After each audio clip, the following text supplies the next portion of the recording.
Hello and welcome to Art Rhode Island. I'm Martina Windels. Today's conversation will be about artisan working with artists. Joining me in the studio are Nicole Chesney. She's currently working on a large installation for the new residence hall at Massachusetts College of Art in Boston, and a piece commissioned for Building 7 at the World Trade Center in New York. Locally, her work can be admired in the lobby of the new building at the Wheeler School in Providence. Paul Amaral. He is the owner and president of Amaral Custom Fabrication, a business specializing in the construction of large-scale sculptures for artists like Keith Haring, Roy Lichtenstein, and Martin Puryear, among others. And Drake Patton, the executive director of the Steelyard in Providence.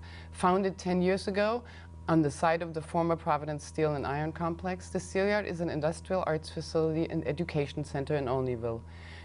Before joining the Steelyard in 2006, Drake Patton was the executive director of the Rhode Island Council for the Humanities. Welcome, and thank you all for coming here today. Thank you. Let's start with you, Nicole. You work in glass, and your work is getting increasingly larger, involving contractors. So. Yes, How does that work? How does that collaboration work?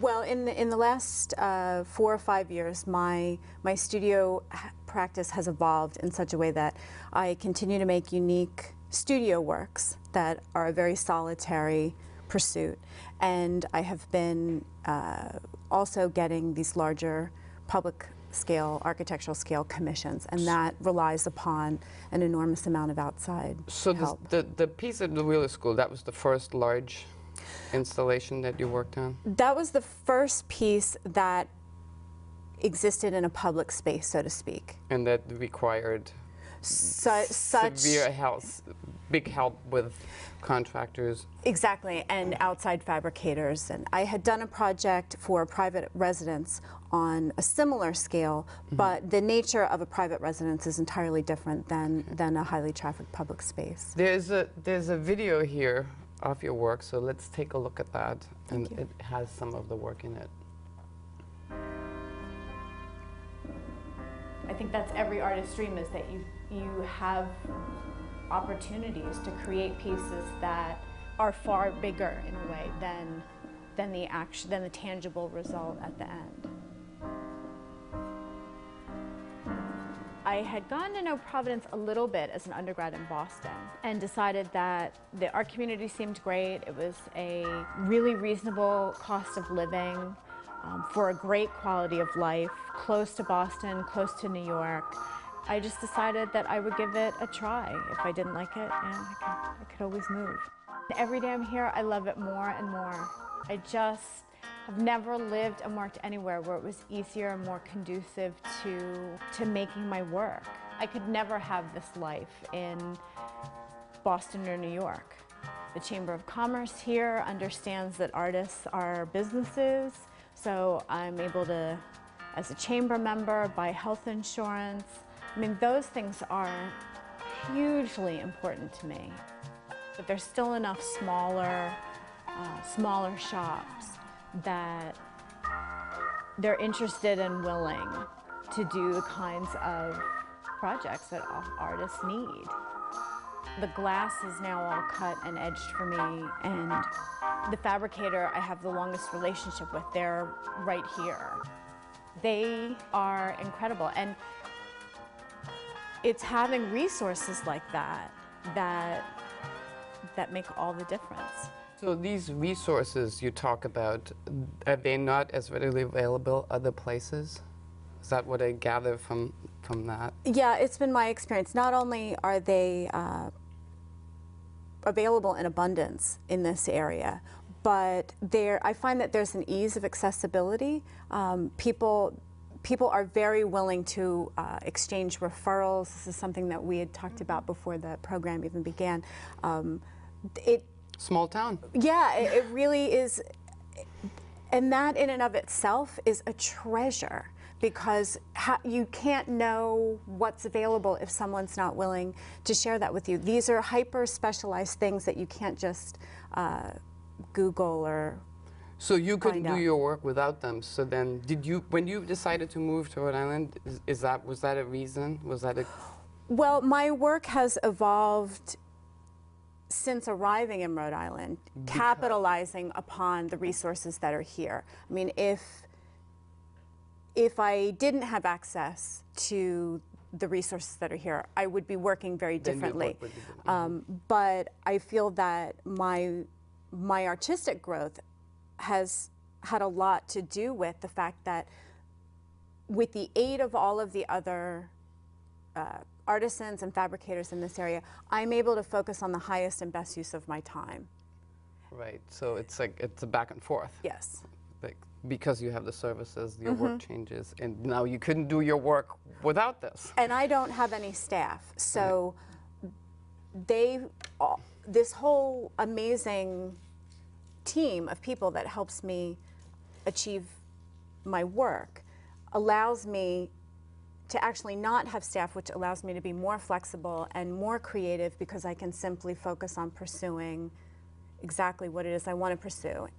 And their function as in a contractor. Exactly. Let's go to Paul, because you often find yourself on the other side of that very conversation, right? Absolutely. Tell us what you do. I am fortunate to have, for the past 20-plus years, been involved in large-scale construction of outdoor sculpture. As we all know, Rhode Island was the home of the America's Cup for many, many years, and there were a number of large builders, America's Cup 12-meter yacht builders or marine builders, located in the area. However, when the America's Cup literally went south, To San Diego, right? yes, these builders were left scuffling for work, and I saw an opportunity where we had spent a lot of time learning how to do large-scale, corrosion-resistant fabrications. I saw an opportunity to market myself to artists. What are the artists, who are the artists you worked for? The very first sculpture that I ever was involved with was in 1988, and that was Klaus Oldenburg, the Spoon Bridge in Cherry at the Walker Art Museum in Minneapolis. And Oldenburg discovered us. He was specifically looking for a marine builder to shape the curves of the aluminum into that beautiful spoon that has the cherry on the tip. We were still involved in boat building at the time, but sort of the balance got shifted to large-scale artwork soon. So they come to you because you can do all those complicated things. Yeah, the curves and we can work aluminum with the curves. and bronze and. Yeah, it's. I apprenticed as a young adult, as a blacksmith, as a sheet metal mechanic, as a painter. So I personally learned how to work with a number of different metals. Really got very skilled at the aluminum thing.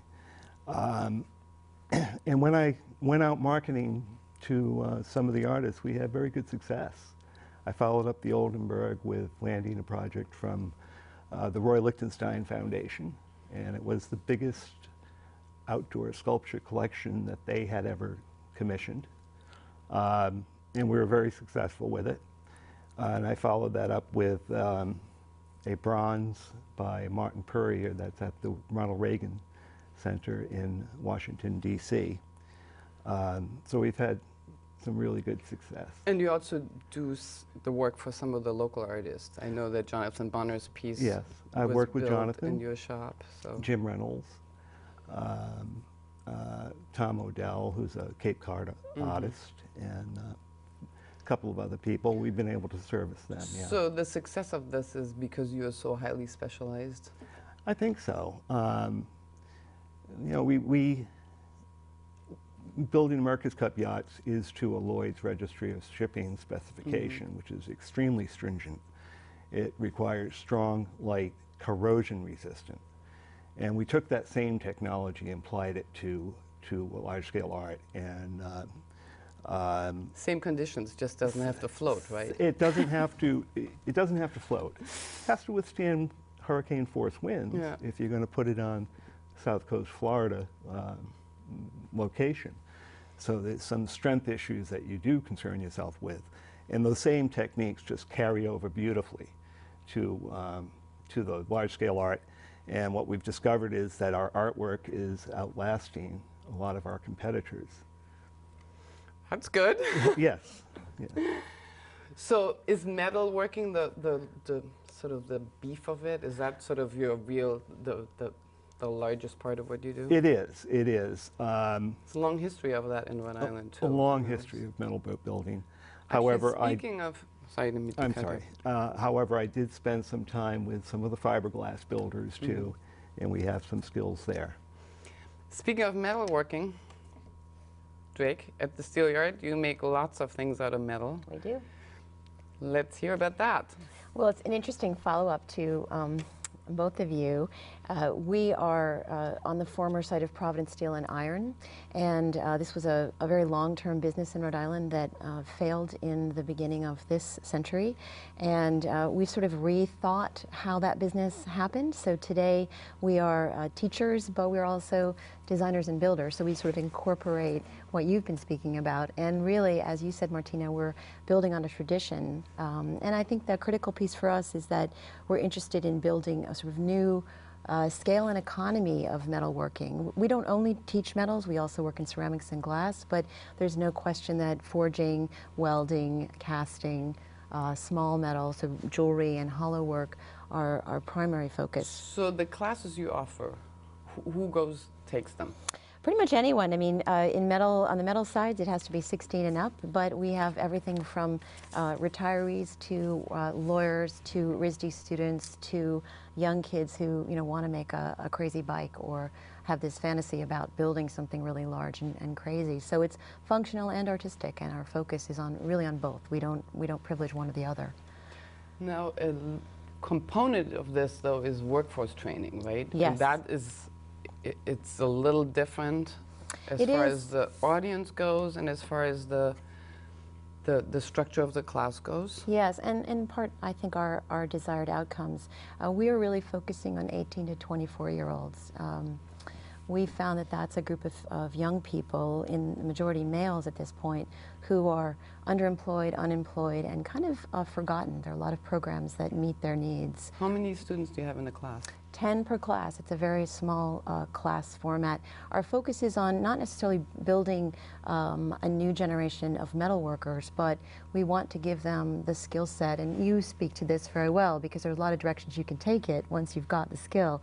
So the class is much more focused on both giving them the sense that they can fabricate, they make an individual project and a joint project that goes out into the community. But they also get soft skills. They learn to interview, they learn how to show up and be responsible, and they're paid. So there are a number of things we're trying to accomplish with that program. Well, it's interesting. It's, I mean, skill building, but it harks right back to a long tradition. And here you are in the Providence Steel and Iron Works. So it's sort of, for me, it's an interesting trajectory or come full circle somehow. Well, why does the Steel Yard decide to do that? The workforce training specifically? Yes, I mean... Well, we absolutely find, I mean, our mission has been from the beginning to really revitalize the economy through creative means. We believe it can be done.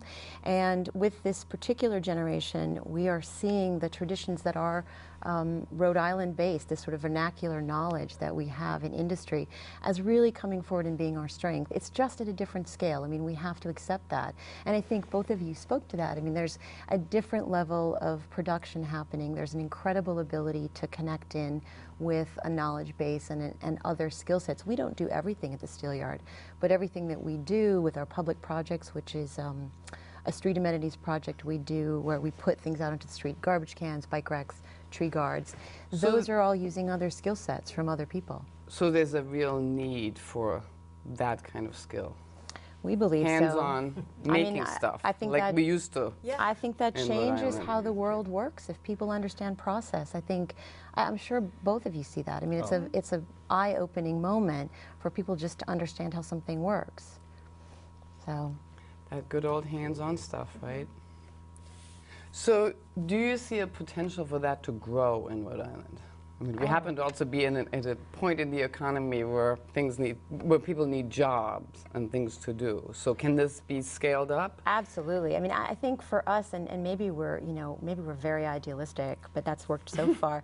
I think for us, much like the local food movement, where people really accept that you can choose to buy local, it's a choice. And I think increasingly in Rhode Island, people are making that choice.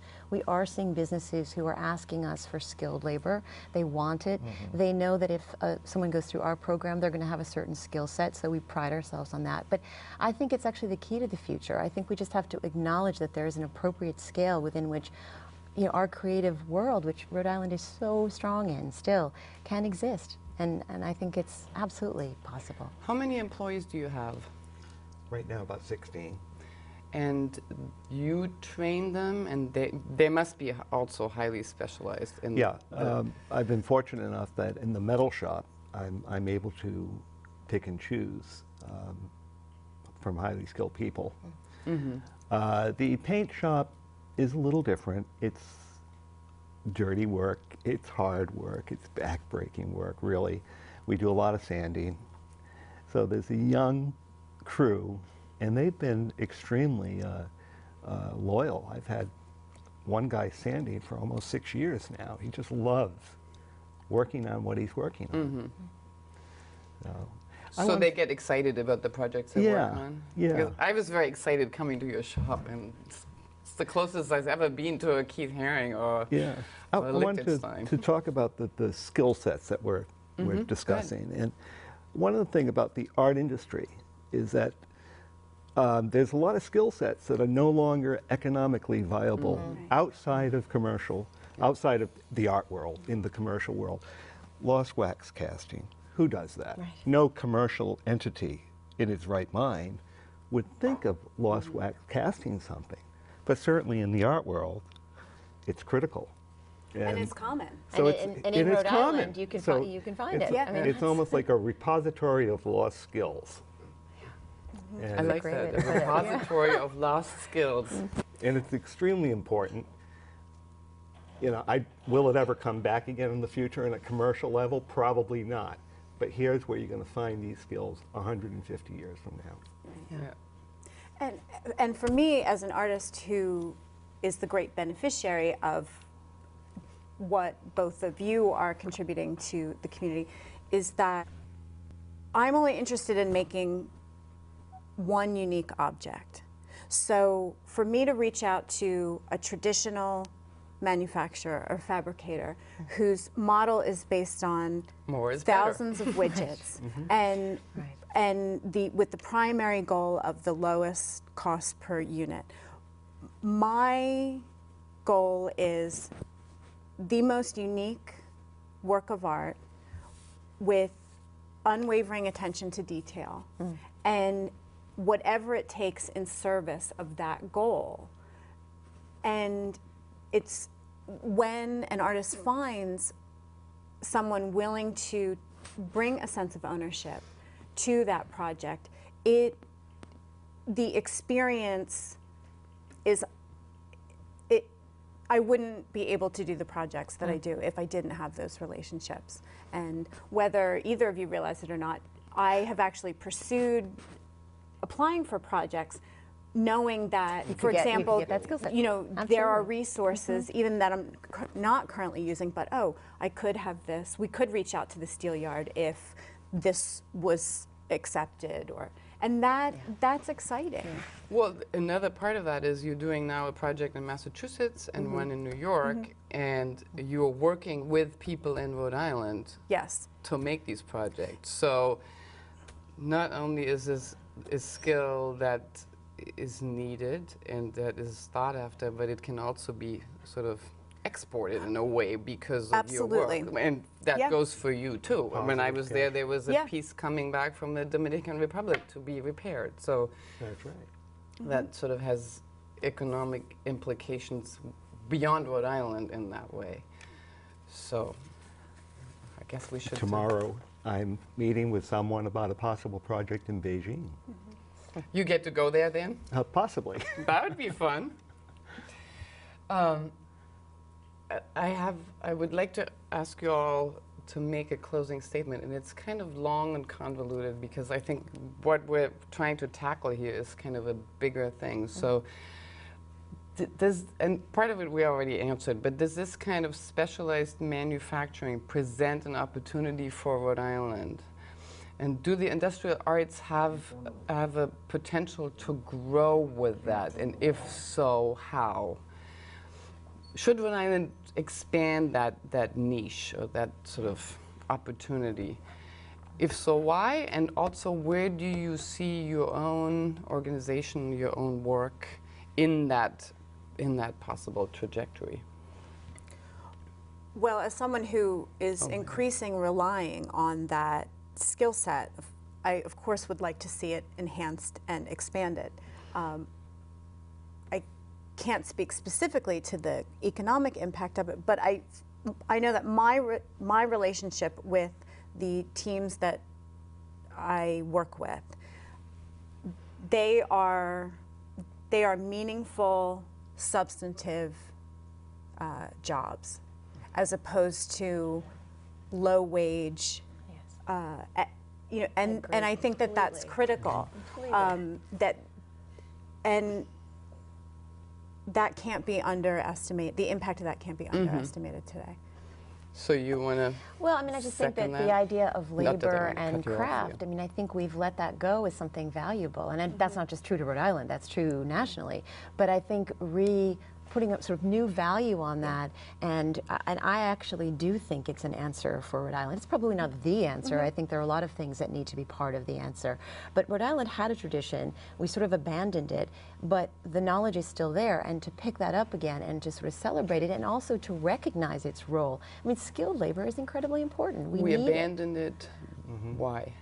Well, I mean, I have my own theories on that. I mean, certainly there were, that. well, I mean, there were some, I think there's some truth to the idea that overseas competition certainly affected the U.S., but increasingly what I've discovered working at the Steelyard and talking with other similarly scaled businesses or places that have had failure, as they've termed it, part of it has to do with we really let the idea that labor was a valuable thing go in this country, and the idea of working with your hands became not as noble as being a knowledge worker. And I think we've replaced the idea of skilled labor with the idea that you've got to be a tech worker, or we've also replaced it with service. And I think when we lost that sense of pride, it was generational certainly at the company that we bought our place from and sort of moved into, was a lack of interest on the part of the youngest generation. When that starts to happen, you lose that tradition because it doesn't get passed on. It's also hard work, that's the other thing. It is hard work, absolutely. It's physical work. Yes. It's hard work, it's dirty work. It is dirty work. And sort of this, like, getting out of a mill situation, Yes. It's like I said before, it's sort of it's coming back. And I see it in part of this whole local food, you mentioned that, grow your own vegetables, back to the land, let's slow down, let's really look at, what matters in life and art, whatever. So It does matter. We talked about the 10,000 widgets that the local people want to make. They don't want to talk to you unless it's 10,000 widgets. But let's not forget, one 70-foot yacht is no longer being built in this country. It's being built in New Zealand because of the labor rates, because of the... So it's not just the high volume, small parts that have been lost. It's some of the other things. And my ability to adapt those skills to the art world means that out of the 16 employees that I have, I think 12 of them are head of household with families and mortgages. Now, certainly the McDonald's up the street has more employees than I do. Right. Yeah. But you probably pay yours more. My employees contribute a whole lot more to the local economy than what McDonald's employees do. So it's important. And what I found over the years that I've been involved with this is that the more it goes offshore, the more that the widgets approach is required. There's a missing link of people who want one-off. And I not only service artists, I service a number of oceanographic people down on Cape Cod who have sonar equipment and things like that, but it's very low volume. But it's also highly specialized It's again, highly right? So specialized. you have to really know what you're doing. Well, I don't get involved with the electronics end of it, but the bodies that these things are put in, which are fiberglass, and they go in the water. Sounds familiar. I know how to do that. I know how to do that, so we're successful at that. I also think there's value to knowing who's making the stuff that you're using, that you're buying. I mean, just the knowledge that you can actually go meet a maker. I think that's really valuable for everyone. And in Rhode Island, we've got that in spades. I mean, Yeah, really I do. can't solve everybody's problems, but I can at least point you to someone that I think might be able to help you I think if I that's- can't. That's great. Thank you all for coming to the studio today. Maybe next time when you look at a sculpture or an installation, in addition to enjoying the art, you will think about the people that worked on it and the highly specialized skills required to build it. Thank you for joining me. Until next time, I'm Martina Windels for Art Rhode Island. Goodbye.